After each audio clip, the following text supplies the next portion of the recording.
আমাৰ বাবে আবেগ আমাৰ সম্মানীয় শ্ৰদ্ধাৰ জুবিন দা আজি দিনৰ 12 বজাৰ পিছত সংবাদ মাধ্যমৰ যোগেদি আমি জানিব পাৰিলোঁ যে জুবিন দা আৰু আমাৰ মাজত নাই।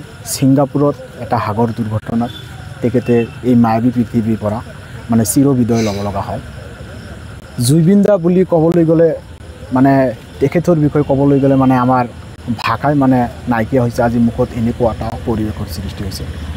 আমি জুবিন দাৰ বিষয়ে বেছি নকওঁ, মানে দাদাৰ বিষয়ে ক'বলৈ গ'লে আমি হেজাৰ সাগৰৰ যে সমুদ্ৰ পাৰ কৰি আহি কিনে যে হেজাৰখন অধ্যয়ন কৰি যে আমি শেষ কৰিব নোৱাৰিম, সেই ক্ষেত্ৰত একতাত ক'বলৈ গ'লে আমাৰ জুবিন দা অসমৰ জাতীয় জীৱনৰ অসমৰ যেতিয়া যিকোনো সংকটময় অৱস্থাত পৰিছে, অৰ্থনৈতিক অৱস্থাতে কওক, শিক্ষাৰ ক্ষেত্ৰতে কওক, ৰাস্তা ঘাটৰ ক্ষেত্ৰতে কওক, জুবিন দাৰ সকলো সময়তে অসমৰ ৰাইজৰ কাষত থিয় দিছে।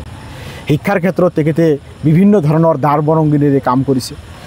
এই মহত্ব ব্যক্তি যাতে অনাগত দিনত অসমবাসী ৰাইজে তেখেতৰ কলা কৃষ্টিবোৰ এইখন অসমত জীয়াই ৰাখিব, তাৰ বাবে আমি অসমবাসী ৰাইজক আহ্বান জনাইছোঁ। আৰু লগতে অসম চৰকাৰ আৰু ভাৰত চৰকাৰক আমি আহ্বান জনাম যে আমাৰ অসমৰ এগৰাকী সম্পদ যে আমাৰ কণ্ঠশিল্পী জুবিন গাৰ্গ, তেখেতৰ নামত বিভিন্ন বিদ্যালয় স্থাপন কৰিব লাগে, তেখেতৰ নামত পুথি নিৰ্মাণ কৰিব লাগে, তেখেতৰ নামত ভাল কলেজ স্থাপন কৰিব লাগে, তেখেতৰ নামত বিভিন্ন আঁচনি ঘোষণা কৰিব লাগে, যাতে জুবিন দা আমাৰ মাজত নথকা হৈও মানে তেওঁ যে আমাৰ মাজত নাই সেই অনুভৱটো যাতে আমাৰ মাজত নাথাকে, তেওঁ নাথাকিও যাতে আমাৰ মাজত চিৰজীৱন জিলিকি থাকে, তাৰ বাবে আমি অসম চৰকাৰক আহ্বান জনাইছোঁ।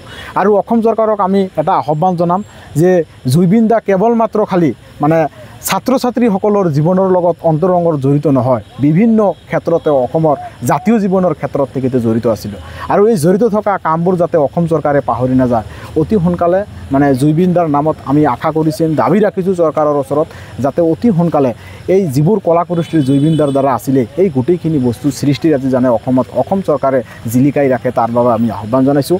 আৰু আপোনালোকৰ সংবাদ মাধ্যমৰ যোগেদি আমি দক্ষিণ শালমাৰা মানকাছৰ জিলা ছাত্ৰ সন্থাই জুবিন দাৰ আজিৰ এই পবিত্ৰ মৃত্যুৰ দিনটোত আমি শোক প্ৰকাশ কৰিছোঁ, মৰ্মাহিত হৈছোঁ।